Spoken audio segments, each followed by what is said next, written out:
Hello my brothers and sisters, in this video we gonna to show you about blown head gasket to minimize risk of damage on your engine and overall performance, so don't forget to view all video to get full knowledge. Also, I'm not responsible to your damage because of you don't view all the video, so let's begin today's lesson. Guide to detecting a blown head gasket.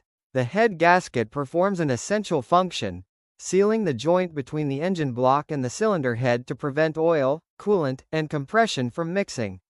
When this part burns or is damaged, the engine begins to show clear signs that can alert you before a major failure. Most common signs: white smoke from the exhaust.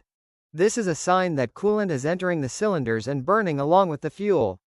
This smoke usually has a characteristic sweet smell. Foam in the oil. Coolant contaminating the oil creates a beige, foamy mixture, visible when checking the oil cap or dipstick. Dirty or oily coolant.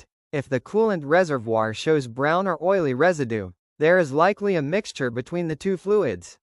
Constantly hot engine.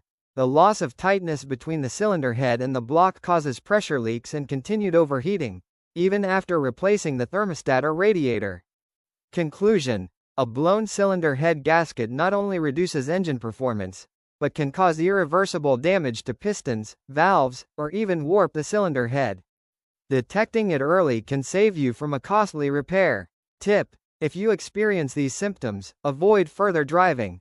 Check the oil and coolant levels, and take the vehicle to a specialist for diagnostics. A compression test or coolant gas test can confirm if the gasket is damaged. So my brothers and sisters, don't forget to view another related videos in our channel and subscribe our channel. If you don't subscribe now, definitely you subscribe another day, because in this channel we share best contents related to automotive, so subscribe now.